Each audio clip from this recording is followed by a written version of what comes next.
إن الحمد لله نحمده ونستعينه ونستغفر به ونتوكل عليه ونعوذ بالله من شرور أنفسنا ومن سيئات أعمالنا من يهد الله فلا مضل له ومن يضلل فلا هادي له وأشهد أن لا إله إلا الله وحده لا شريك له وأشهد أن محمدا عبده ورسوله أرسله بالهدى ودين الحق ليظهره على الدين كله ولو كره المشركون اللهم صل على محمد وعلى آل محمد كما صليت على إبراهيم وعلى آل إبراهيم وبارك على محمد وعلى آل محمد كما باركت على إبراهيم وعلى آل إبراهيم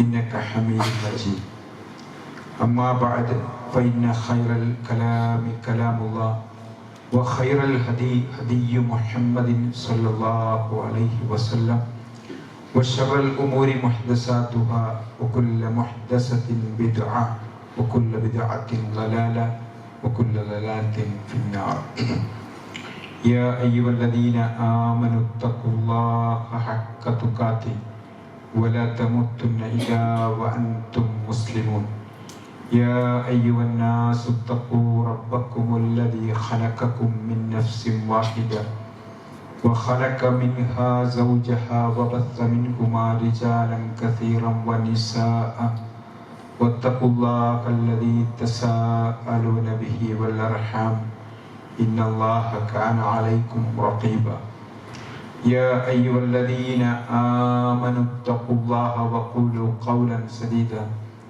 يصلح لكم أعمالكم ويغفر لكم ذنوبكم ومن يطع الله ورسوله فقد فاز فوزا عظيما أعوذ بالله من الشيطان الرجيم وإذا سألك عبادي عني فإني قريب أجيب الدعوة الداعي إذا دعاني فليستجيبوا لي وليؤمنوا بي لعلهم يرشدون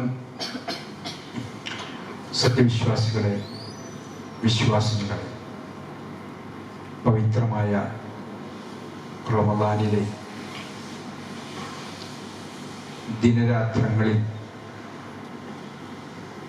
ഏറെ സൂക്ഷ്മതയോടും ശ്രദ്ധയോടും കൂടി കർമ്മനിരതമാകണമെന്ന് എന്നോടതുപോലെ നിങ്ങളോടും ഓർമ്മപ്പെടുത്തുകയാണ് ഉപദേശിക്കുകയാണ്.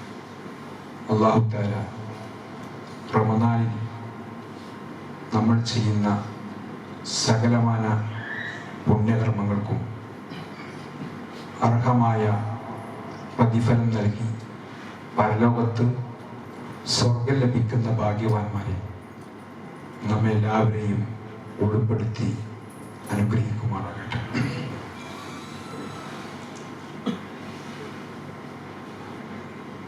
നമ്മൾ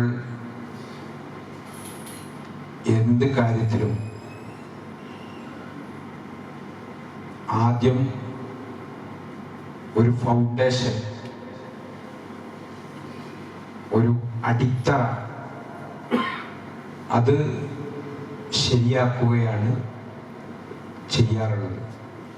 ഒരു വീടോ ഒരു വലിയ സൗധോ എന്തുണ്ടാക്കുമ്പോഴും ഒരു നല്ല മനോഹരമായ ഒരു സൗധം, അതിലെ ആ മനോഹാരിതയും അതിൻ്റെ ഹരവും രസവും എല്ലാം കണ്ട് ആളുകൾ ഇങ്ങനെ അതിൻ്റെ ആനന്ദം കാണാൻ വേണ്ടി ഇങ്ങനെ വരുമ്പോൾ അത് പഠിത്ത എഞ്ചിനീയർ പറയാണ്, നിന്റെ അടിത്തറ മോശമാണ്, നിങ്ങളൊക്കെ കൂടി കയറാനുള്ള സൗകര്യം ഇത് പൊളിഞ്ഞു പോകുമെന്ന് പറഞ്ഞാൽ നമ്മൾ ഓടിയിറങ്ങും.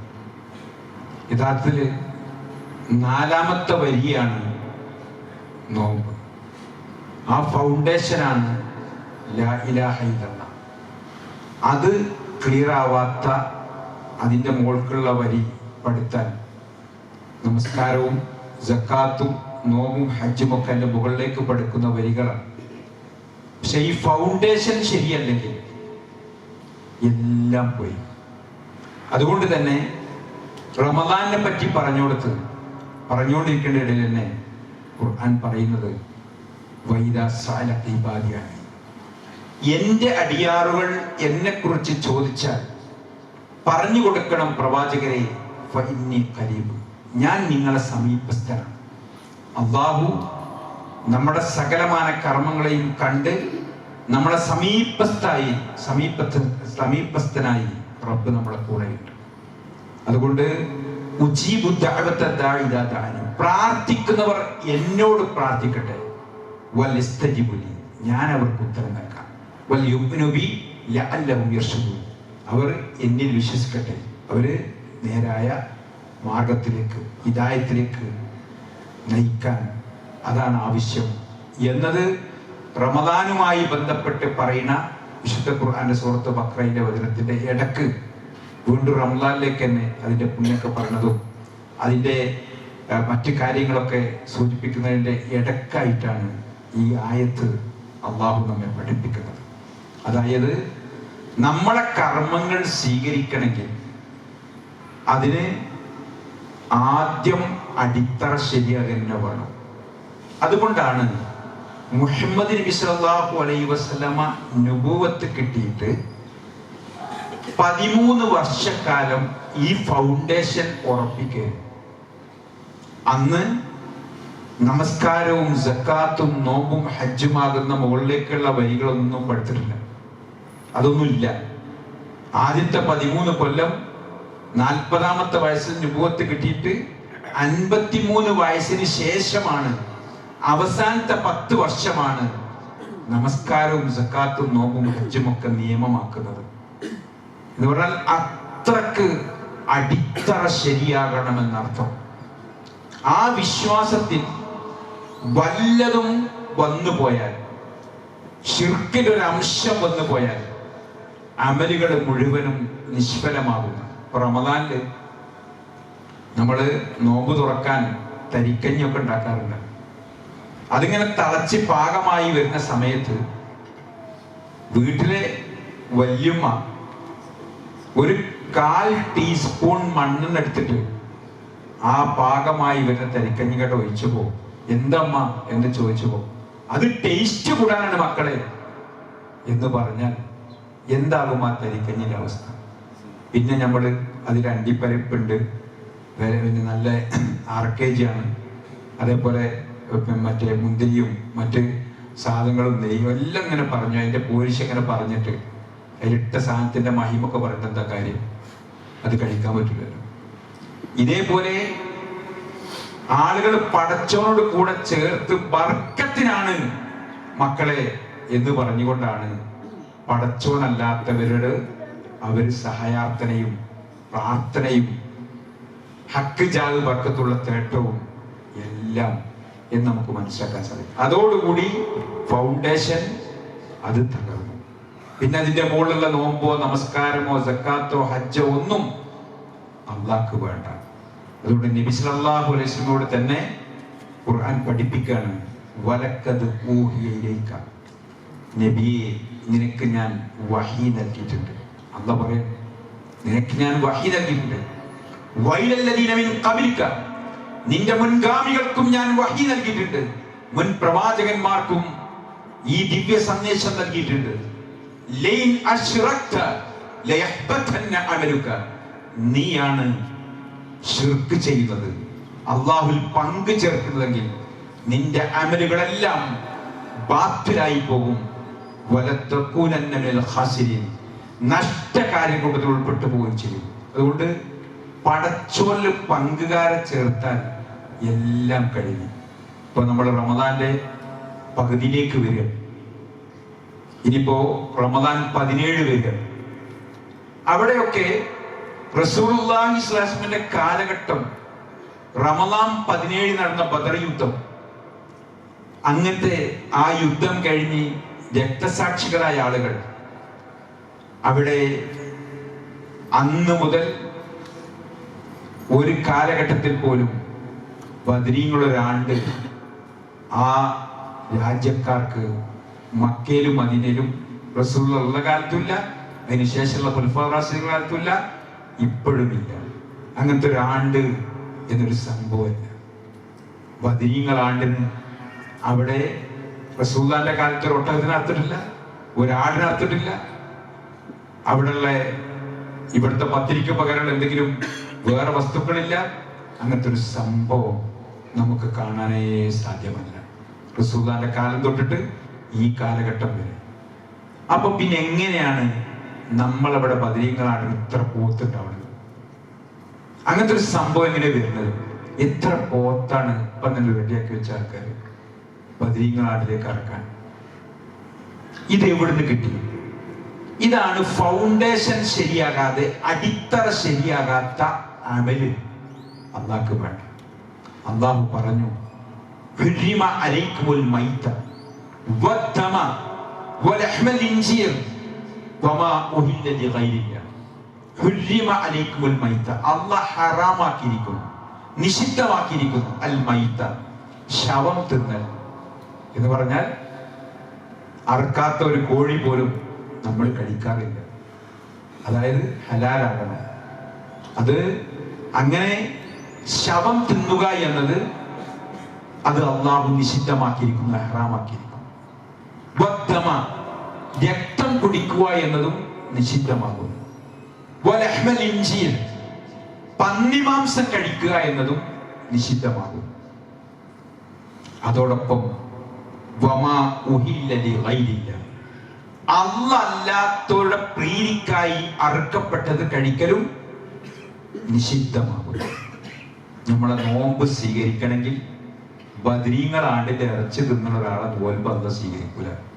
കാരണം അല്ലാഹ് അല്ലാത്തവരെ പ്രീതിക്കായി അറുക്കപ്പെട്ടത്, ബദരീങ്ങളെ പ്രീതിക്കാണ് അറുക്കുന്നത്. ആ അറുത്ത ആ ഭക്ഷണം ബദരീങ്ങളാണ്ടിന്റെ ഫുഡ് നമ്മൾ കഴിച്ചാൽ ഒരിക്കലും നമ്മുടെ കർമ്മം അല്ലാഹ് സ്വീകരിക്കൂല. നമ്മുടെ നോമ്പും നമസ്കാരമൊക്കെ വൃഥാ പറയും. അതിപ്പോ ഇറച്ചിയല്ലേ, പത്തിരിയല്ലേ, 313 പത്തിരിയും ഇറച്ചി പിന്നെ ഓരോ വീട്ടിക്ക് അങ്ങോട്ട് കൊണ്ടുപോകലും പാക്ക് ചെയ്ത് കൊടുക്കലും ഒക്കെ ഉണ്ടല്ലോ. ഇത് ഇസ്ലാമികമായി ദീനിയായി യാതൊരു മാതൃകയും ഇല്ലാത്തതാണെന്ന് മാത്രമല്ല, അത് ബദരീങ്ങൾ പറഞ്ഞതിനെതിരാണ്. ബദറിൽ എന്തിനാണ് ബദരീങ്ങൾ യുദ്ധം ചെയ്തത്? അന്ന് അവിടുത്തെ ഒരു ചരിത്രം പഠിച്ചാൽ നമുക്കറിയാലോ. അന്നുള്ള ആൾക്കാരോട്, അന്നുള്ള മക്കയിലെ മുശ്രിക്കുകൾ കഅബാലയം പുതുക്കി പണിയുകയാണ്. കഅബാലയം പുതുക്കി പണിയാണ്. ആ പണിയുമ്പോൾ പോലും അവര് ഹജ്ജ് ചെയ്തിട്ടുണ്ട്. അബൂജഹലൊക്കെ ആചാരാണ്. എന്ന് പറഞ്ഞാൽ അവരുടേതായ ഒരു ഹജ്ജ് ആ കാലത്ത് അവര് ചെയ്തിട്ടുണ്ട്. അവര് ദാനം ചെയ്യാറുണ്ട്. പള്ളി പുതുക്കി പണിയാണ്, കഅബാലയം പുതുക്കി പണിയാണ്. മുശ്രിക്കുകൾ റസൂലുള്ളാഹി നബി ആയിട്ടില്ല, നബുവത്ത് കിട്ടിയിട്ടില്ല. ആ സമയത്ത് പുതുക്കി പണിയുമ്പോ അവര് ഇന്നും നമ്മൾ ഹറമിലേക്ക് ചെന്നാൽ കാണാം ഒരു മാർബിൾ പതിച്ചൊരു തറ, ഒരു തറ അതിങ്ങനെ മാർബിൾ പതിച്ചിട്ടുണ്ട്. അത് അന്ന് മക്കയിലുള്ള മുശ്രിക്കുകൾ അന്ന് അള്ളാന്റെ വീട് പണിയാൻ ഹലാലായ പണമില്ലാഞ്ഞിട്ട് മാറ്റിവെച്ച സ്ഥലമാണ്.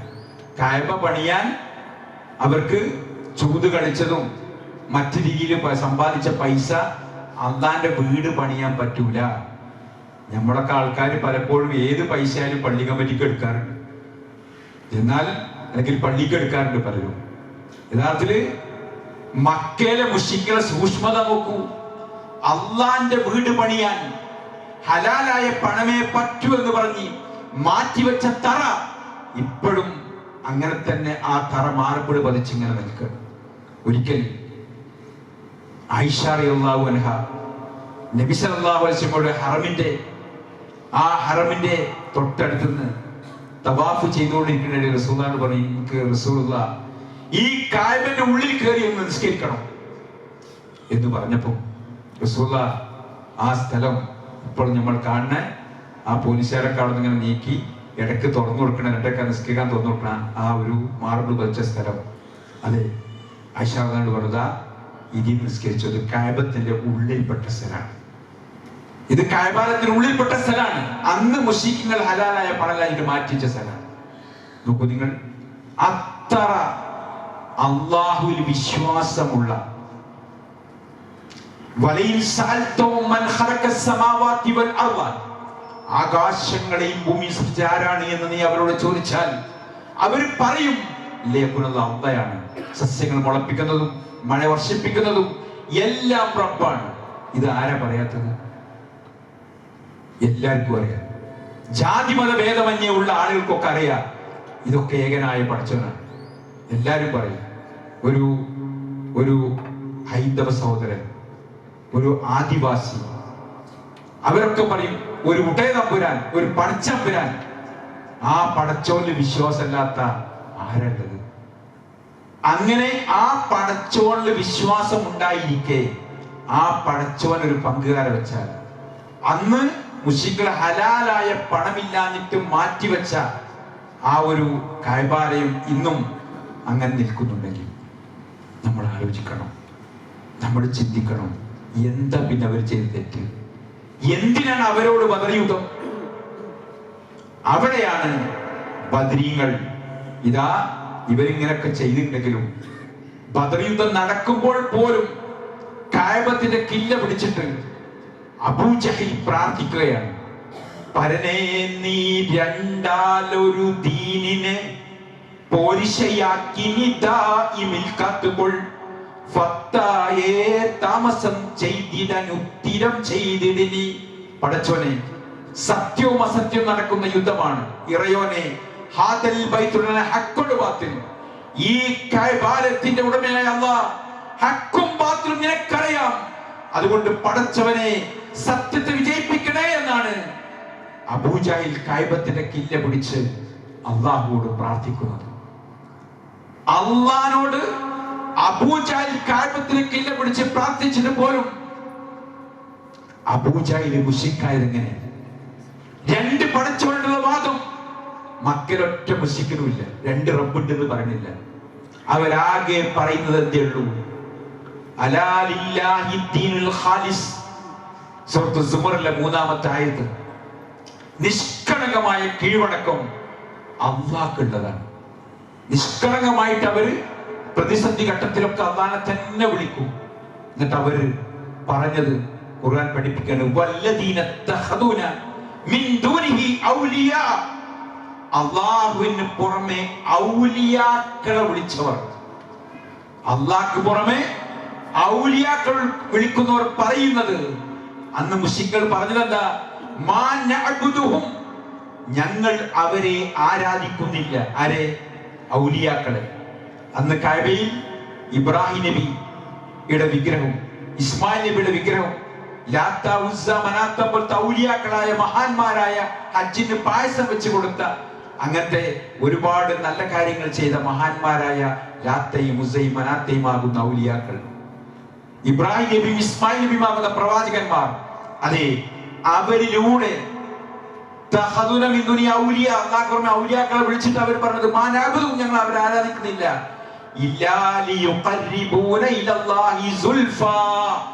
അല്ലാഹുവിലേക്ക് അടുപ്പിച്ചു തരാൻ വേണ്ടി മാത്രമാകുന്നു ഞങ്ങൾ അവരെ വിളിക്കുന്നത് എന്നാണ്. ഇതന്നല്ലേ ഇന്നുള്ള ആൾക്കാർ പറഞ്ഞത്? ഞങ്ങള് ഇവരെ ആരാധിക്കണില്ല, അല്ലാഹുവിലേക്ക് അടുപ്പിച്ചു തരാൻ, റെക്കമെൻഡ് ചെയ്യാൻ നമ്മളൊക്കെ കുറെ പാപം ചെയ്തവരാണ്, അതുകൊണ്ട് അവരെ എത്ര മഹാന്മാരാണ്, അവര് വഴി അല്ലാഹുവിലേക്ക് എത്താനാണ് ഞങ്ങൾ വിളിക്കുന്നത് എന്നല്ല പറയുന്നത്. അവിടെയാണ് ബദർ യുദ്ധം. അവിടെയാണ് ബദർ യുദ്ധം. അവിടെ റബ്ബിനോട് മാത്രം പ്രാർത്ഥിക്കുന്ന, അതെ, ആ മാത്രത്തിന്റെ പ്രത്യേകത. അല്ലാഹുവിനോട് രണ്ടു കൂട്ടരും പ്രാർത്ഥിക്കുന്നുണ്ട്. പക്ഷേ കഅബത്തിന്റെ കില്ല പിടിച്ച് അബൂജഹൽ പ്രാർത്ഥിക്കുമ്പോൾ ഇപ്പുറത്ത് റസൂലുള്ളാഹി പ്രാർത്ഥിക്കുന്നു, അല്ലാഹുവേ, ഈ കൊച്ചു സംഘം 1000-ഓളം ആളുകളും 1000 സജ്ജനമാണവർ, എന്നാൽ ഈ ചെറു സംഘം 313 ആളുകൾ എന്ന ആ കൊച്ചു സംഘം ഞങ്ങളെങ്ങാനും പരാജയപ്പെടുത്തിയാൽ ഇയ്യാക നഅബ്ദു വ ഇയ്യാക നസ്തഈൻ, നിന്നെ മാത്രം, അതാണ് ആ മാത്രത്തിന്റെ പ്രത്യേകത. നിന്നെ മാത്രം ആരാധിക്കുന്ന, നിന്നോട് മാത്രം സഹായം തേടുന്ന ഒരു സംഘം ഇവിടെ ഉണ്ടാവില്ല റബ്ബേ എന്ന് പറഞ്ഞ് റസൂലുള്ളാഹി സ്വല്ലല്ലാഹു അലൈഹി വസല്ലം പ്രാർത്ഥിക്കുന്നു. രണ്ടുപേരും അല്ലാഹുവോട് പ്രാർത്ഥിക്കുന്നു, ഒരു വിഭാഗം മുശ്രിക്കുകൾ. അതെന്താണ്? ഇത്രയുള്ളൂ. രണ്ട് പടച്ചോണ്ടെന്ന് പറഞ്ഞിട്ടില്ല. അള്ളാഹെ അടുപ്പിക്കാനുള്ളൊരു വിളിയാണ്. അപ്പോ ഈ നോമ്പ് നിൽക്കുന്ന, നമസ്കരിക്കുന്ന, ദാനം ചെയ്യുന്ന, സക്കാത്ത് കൊടുക്കുന്ന, ഹജ്ജ് ചെയ്യുന്ന അങ്ങനത്തെ നല്ലവരായ ആളുകൾ നമുക്ക് തോന്നുന്ന ആ ആളുകളെ പറ്റി ഖുർആൻ പഠിപ്പിക്കുന്നത് ഇന്നിൻ്റെ ഒരു സാഹചര്യത്തിൽ പറയുമ്പോൾ, ഇപ്പോ MDMA ലഹരി ഒക്കെ ഉപയോഗിക്കുന്ന ഒരാൾ, ആ ആള് ഞമ്മടുത്ത് വന്നിട്ട് പൈസ വേണം, എനിക്ക് മദ്യം കഴിക്കാനാണ്, MDMA വാങ്ങാനാണ് എന്ന് പറഞ്ഞാൽ നമ്മൾ കൊടുക്കുമോ? ഇല്ല. ഈ പറഞ്ഞ MDMAക്കാൾ, ലഹരിയേക്കാൾ ഒന്നാമതായി എണ്ണിയത് ഏറ്റവും വലിയ പാപം പടച്ചോന്റെ പങ്ക് ചേർക്കലാണ്, ശിർക്കാണ്. ആ ശിർക്കിന് വേണ്ടി നമ്മളെ വീട്ടിക്ക് കലക്ഷന് വന്നാൽ നമ്മൾ കൊടുക്കാൻ പറ്റും? 15 ആണ്ടിക്ക് പൈസ വെച്ചാൽ അതിന്റെ ഇറച്ചി നമ്മളെ വീട്ടിക്ക് കൊണ്ടുവന്നാൽ നമ്മൾ കഴിക്കാൻ പറ്റും? പറ്റൂല. എന്ന് മാത്രല്ല, അവരോടും കൂടി അത് കഴിക്കരുത്. അത് ശിർക്കിന്റെ ഭക്ഷണമാണ്. നമ്മളെ നോമ്പ്, നമ്മുടെ കർമ്മങ്ങൾ സ്വീകരിക്കണമെങ്കിൽ ഹറാമ് കലർന്നത് കഴിച്ചാൽ, ഹറാമ് കലർന്നത് കുടിച്ചാൽ, ഹറാമ് കലർന്നത് തിന്നാൽ നമ്മുടെ ദുആ സ്വീകരിക്കില്ല എന്ന് പറഞ്ഞു കൊടുക്കാൻ കൂടി നമുക്ക് കഴിയണം. അതുകൊണ്ട് അത്ര ഗൗരവമുണ്ട് അടിത്തറക്ക്. ആ അടിത്തറ ശരിയാവാത്ത ഒരു കർമ്മവും അള്ളാഹു സ്വീകരിക്കുക എന്നുള്ള ഗൗരവം, അതിൻ്റെ അതീവ ഗാംഭീര്യം ഉൾക്കൊള്ളാൻ നമുക്ക് സാധ്യമാകണം. ക്രിസ്തീയ സഹോദരങ്ങൾ, അവരും ഹൈന്ദവ സഹോദരങ്ങളൊക്കെ പടച്ചോനിൽ വിശ്വസിക്കുന്നുണ്ട്. യഹോവ എന്നാണ് അവർ പറയാ, ക്രിസ്തീയ സഹോദരങ്ങൾ. ആ ഒരു പരബ്രഹ്മമെന്നും പടച്ചോനെന്നും യഹോവ എന്നും ഗോഡ് എന്നും ഇങ്ങനെ പല ഭാഷയിൽ പറഞ്ഞാലും ഒക്കെ ഒരാളാണ്. ആ പടച്ചോൻ, ആ ഏകനായ പടച്ചോൻ എല്ലാവരും വിശ്വസിക്കുന്നു. എന്നിട്ടോ ആകാശത്ത് ജീവിച്ചിരിക്കുന്ന ഈസാ നബിയെ കാക്കണേ, മറിയം ബിബിയെ കാക്കണേ എന്ന് പറയുന്നതോടുകൂടി അവരുടെ സകലമാന സമാധാന പ്രവർത്തനങ്ങളും, ക്രിസ്തീയ സഹോദരങ്ങളുടെ ജീവകാരുണ്യ പ്രവർത്തനങ്ങളും, എല്ലാ നന്മകളും ആ ഒരൊറ്റ വിളിയോടുകൂടി ശിർക്ക് വന്നു, അത് ബാത്തിലായി, അത് വലിയ പാപമായി മാറി എന്നതാണല്ലോ നമ്മൾക്കറിയാലോ. അതുകൊണ്ടാണല്ലോ വഴിപിഴച്ച, കോപിക്കപ്പെട്ട ആ ജൂത ക്രിസ്തീയ സഹോദരങ്ങളുടെ മാർഗത്തിൽ ചേർക്കല്ല റബ്ബേ എന്ന് നമ്മൾ ഫാത്തിഹയിൽ പ്രാർത്ഥിക്കണം. അപ്പൊ ആകാശത്ത് ജീവിച്ചിരിക്കുന്ന ഈസാ നബിയെ കാക്കണേ, മധ്യസ്ഥ പ്രാർത്ഥന എന്ന് അവർ പറയാം. യേശുവിനെയും മറിയത്തേക്ക് വിളിക്കുന്നത് മധ്യസ്ഥ പ്രാർത്ഥന എന്ന് പറയാറുണ്ട്. പടച്ചോനെ അടുപ്പിക്കാൻ കഴിഞ്ഞില്ലേ? നമ്മൾ മൊയ്തീശയ്ക്കനെയും ബദരീങ്ങളെയും ഏർവാടിയിലും അജ്മീറിലും നാഗൂറിലും മനുബത്തും മുത്തുപേട്ടയും കാഞ്ഞിരമുറ്റവും സിയമക്കാമും ഭീമാപ്പള്ളിയും എന്ത് വേണ്ട ഇത്തരം സ്ഥലത്തേക്ക് പോണ ആൾക്കാരോട് ചോദിച്ചാൽ അള്ളാഹെ അടുപ്പിക്കാൻ, ബർക്കത്തിന് വേണ്ടി, അതേ മധ്യസ്ഥനായി പടച്ചോലേക്ക് ഏറ്റവും എളുപ്പം കിട്ടാൻ എന്ന് തന്നെയല്ലേ പറയാറുള്ളത്.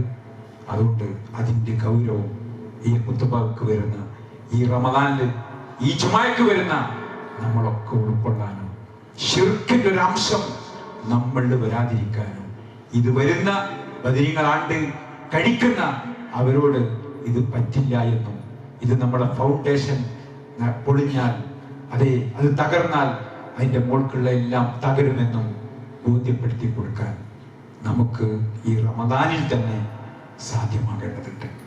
അതുകൊണ്ട് ആ ദഅവത്തും നിർവഹിക്കുവാനും, അത്തരം ഒരു ഭക്ഷണം നമ്മൾ കഴിക്കാതിരിക്കാനും, അത്തരം ഒരു ഭക്ഷണത്തിലുള്ള കലക്ഷന് നമ്മൾ കൊടുക്കാതിരിക്കാനും, അതൊക്കെ നമ്മുടെ കർമ്മത്തിനെ ബാധിക്കുമെന്നുള്ള ബോധം നമുക്കുണ്ടാകുകയും ആ നിലക്ക് അതിനൊക്കെ വിട്ടു നിൽക്കാനും, അത് പറഞ്ഞു കൊടുത്ത് ഒരു സ്നേഹത്തോടു കൂടി നിമിഷാസ്മിന്റെ കാലം മുതൽ ഇക്കാലം വരെ ഇല്ല മക്കയിലും അതിനും അങ്ങനത്തെ ഒരു അനുഷ്ഠാനം എന്ന് പറഞ്ഞ് അവിടെ റമദാൻ 15 അന്ന് എന്തെങ്കിലും ഒരു സംഭവം അവിടെ റിപ്പോർട്ടില്ല എന്നത് ഇപ്പോഴും ഹജ്ജിനും വർക്കും പോകുന്ന ആളുകൾ അവിടെ ഒന്നും അങ്ങനത്തെ ഒരു സംഭവം കണ്ടിട്ടില്ല എന്നുള്ള തിരിച്ചറിവ് അത് പറഞ്ഞു കൊടുക്കാൻ നമുക്ക് കഴിയണം.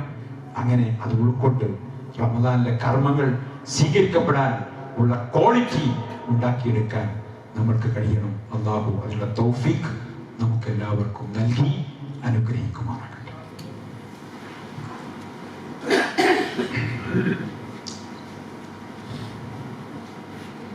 അൽഹംദുലില്ലാഹ് الذي هدانا لهذا وما كنا لنهتدي لولا أن هدانا الله.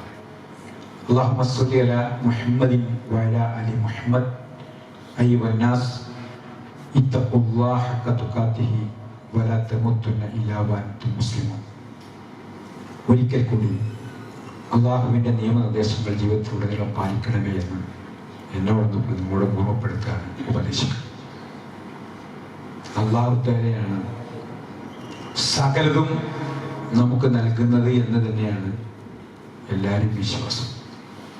പക്ഷേ അതൊക്കെ വിശ്വാസം ഉണ്ടായാലും ആളുകൾ ഒരു ബീജാണുവിൽ നിന്നാണല്ലോ നമ്മളൊക്കെ ഉണ്ടായത്. ലക്ഷക്കണക്കിന് ബീജത്തിലെ ഒരു ബീജം അങ്ങോട്ട് തള്ളി ഉമ്മാൻ്റെ വയറ്റിക്ക് കയറി.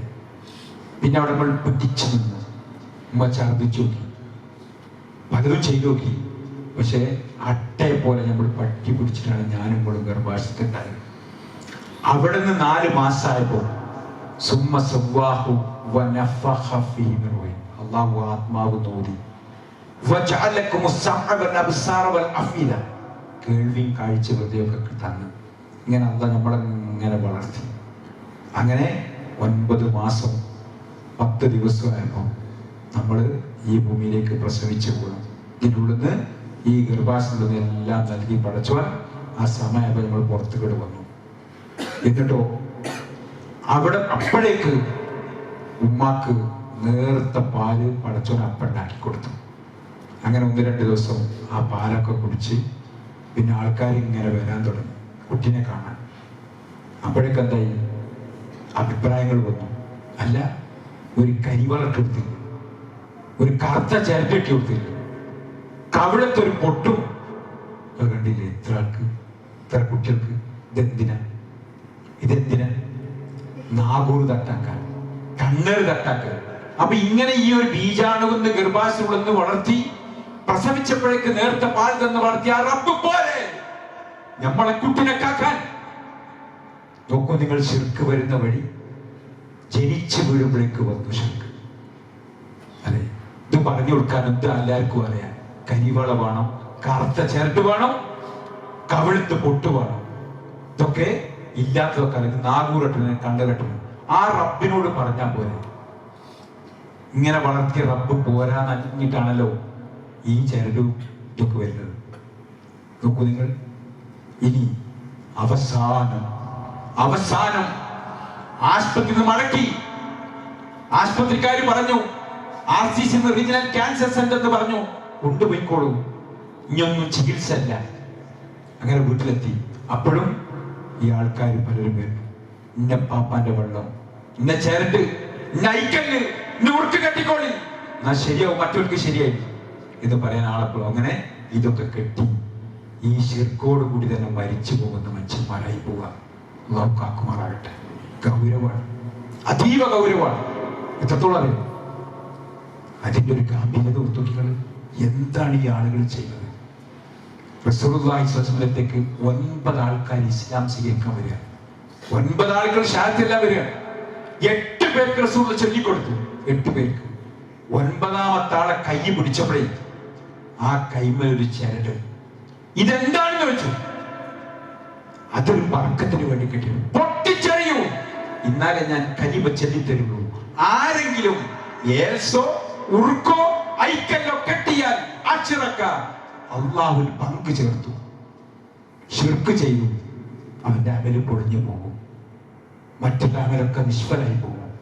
അതുകൊണ്ട് അത്ര സീരിയസിലാണ് ഈ കാര്യങ്ങളെ നമ്മൾ ഉൾക്കൊണ്ട് ഈ റമദാന്റെ പകുതിയാകുമ്പോൾ നമ്മളേറെ ശ്രദ്ധയോടുകൂടി ഒന്നുകൂടി ആവേശത്തോടുകൂടി ഒരു ഹാങ് ഓവർ ഇങ്ങനെ നടന്നിട്ടും അങ്ങനെ കോട്ടുവായിട്ട് പല കോലത്തിലും സമയം കളഞ്ഞിട്ടും അങ്ങനെ നമ്മൾ റമദാനെ നഷ്ടപ്പെടുത്തിക്കൊള്ളണം.